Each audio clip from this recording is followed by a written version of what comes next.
contenzioso fattore di licenza e agricola mining, non alle mine, agricola mining.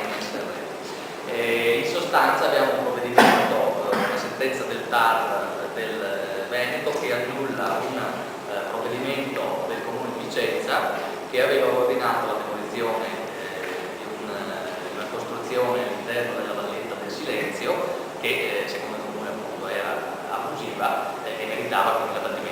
Il TAR del Veneto in sostanza con questa sentenza ritiene che la procedura che è stata seguita dagli uffici debba essere corretta, nel senso che si deve concedere un termine a difesa maggiore rispetto a quello che era stato concesso in effetti all'azienda costruttrice perché possa, diciamo così, avanzare delle difese appunto e quindi garantire un contraddittorio più ampio di quello che c'è stato. Stavo dicendo, ecco, il passaggio fondamentale, adesso al di là di tutto, il passaggio fondamentale che il TAR ci tiene a precisare è questo: stiamo parlando di un immobile ab origine abusivo che è stato realizzato in una zona vincolata e sul quale gravano ordini di demolizione legittimamente emanati dal Comune di Vicenza e pienamente efficaci. Quindi, in sostanza, il TAR dice è un immobile abusivo che va abbattuto, senz'altro. C'è stato un piccolo errore formale, diciamo così, un vizio formale nella procedura che non ha consentito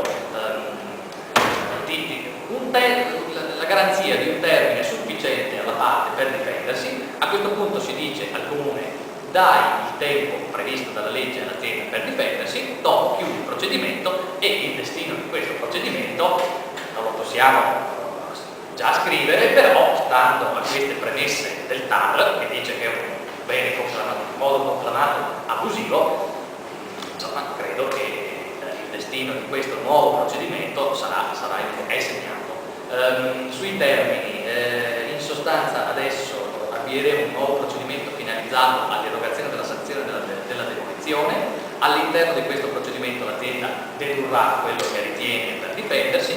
Il procedimento si concluderà al massimo entro 90 giorni e quindi credo che la questione della Valletta del Silenzio da qui a 90 giorni sarà conclusa.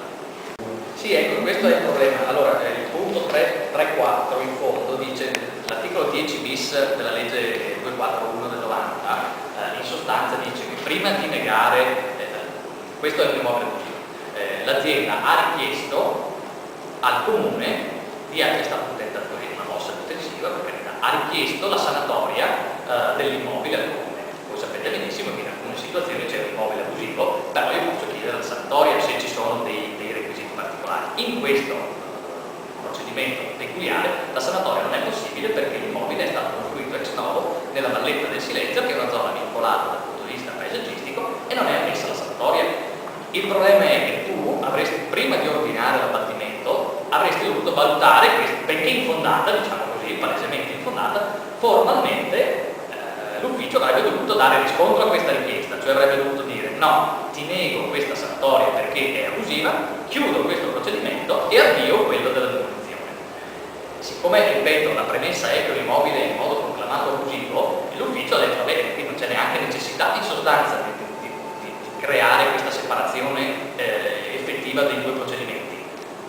È un immobile insanabile, demolisci. E quindi non si è dato il tempo tra questo diniego e la demolizione, non si è dato questo lasso di tempo per le controdeduzioni, diciamo, da parte. Però, ripeto, è un formalismo. In più vi sottolineo, perché nella parte descrittiva della sentenza del TAR si è dato, cioè qui stiamo parlando di una serie di immobili all'interno della Valletta del Silenzio che sono stati oggetto di innumerevoli procedimenti, di innumerevoli ricorsi davanti al TAR e al Consiglio di Stato, se non addirittura ricorsi straordinari al Presidente della Repubblica.